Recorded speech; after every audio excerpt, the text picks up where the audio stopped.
रोहन एक छोटे से गांव में रहता था जो हरी भरी पहाड़ियों के बीच बसा था। वो एक क्यूरियस और ब्रेव लड़का था। रोहन को नई चीजें एक्सप्लोर करना और सीखना बहुत पसंद था। वो अपना दिन खेतों में घूमते, पेड़ों पर चढ़ते और गांव के बुढ़ों से बातें करते हुए बिताता था। रोहन का दिल हैरत से भरा हुआ था। वो एडवेंचर्स और दूर देशों के सपने देखा करता था। एक दिन रोहन ने सुना कि गांव वाले एक रेरे फूल के बारे में बात कर रहे हैं।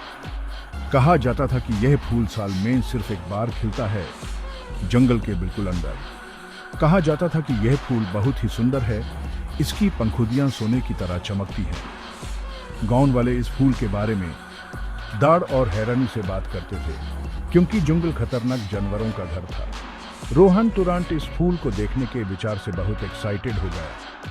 उसने आज तक इतना सुंदर फूल कभी नहीं देखा था।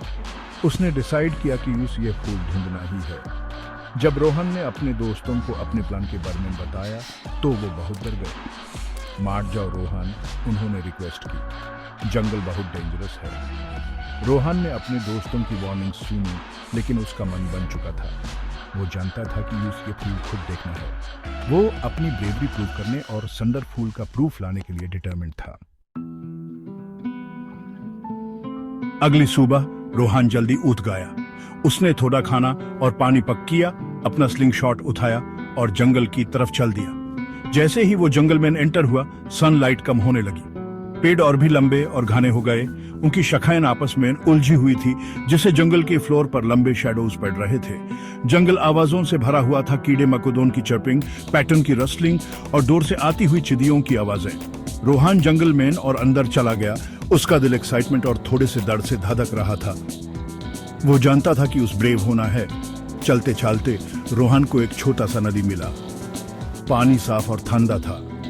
उसने नदी से खूब पानी पिया और अपनी वाटर बॉटल भर ली। वो जानता था कि उस आगे के चैलेंजेस के लिए अपनी पूरी स्ट्रेंथ की जरूरत होगी। जैसे जैसे वो अपनी जर्नी कंटिन्यू करता रहा, उसने देखा कि झाड़ियों से कई आंखें उस देख रही हैं। उसने शैडोज में छुपे हुए जंगली जानवरों की ग्रॉल सुनी। रोहन जानता था कि उस केयरफुल रहना होगा।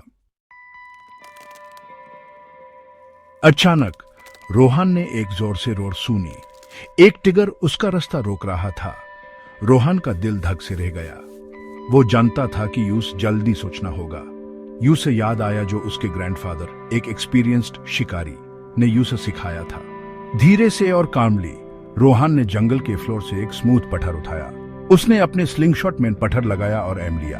अपनी पूरी ताकत से उसने पत्थर छोड़ा। पत्थर टिगर की आंखों के बीच लगा। टिगर दर्द और गुस्से से रोर किया, लेकिन वो हिचकिचाया। रोहन की ब्रेवरी से वो हैरान रह गया था। टाइगर के हिचकिचाहट का फायदा उठाते हुए रोहन जल्दी से एक लंबे पेड़ पर चढ़ गया। वो जानता था कि टाइगर्स अच्छे क्लाइंबर्स नहीं होते। उसने देखा कि टाइगर पेड़ के नीचे थोड़ी देर तक घूमता रहा, फिर झाड़ियों में गायब हो गया। रोहन ने राहत की सांस ली। वो टिगर के क्लचेस से बच गया था। रोहन कॉशियसली पेड़ से नीचे उतारा और अपनी जर्नी कंटिन्यू की। वो जानता था कि यूं सब और भी केयरफुल रहना होगा।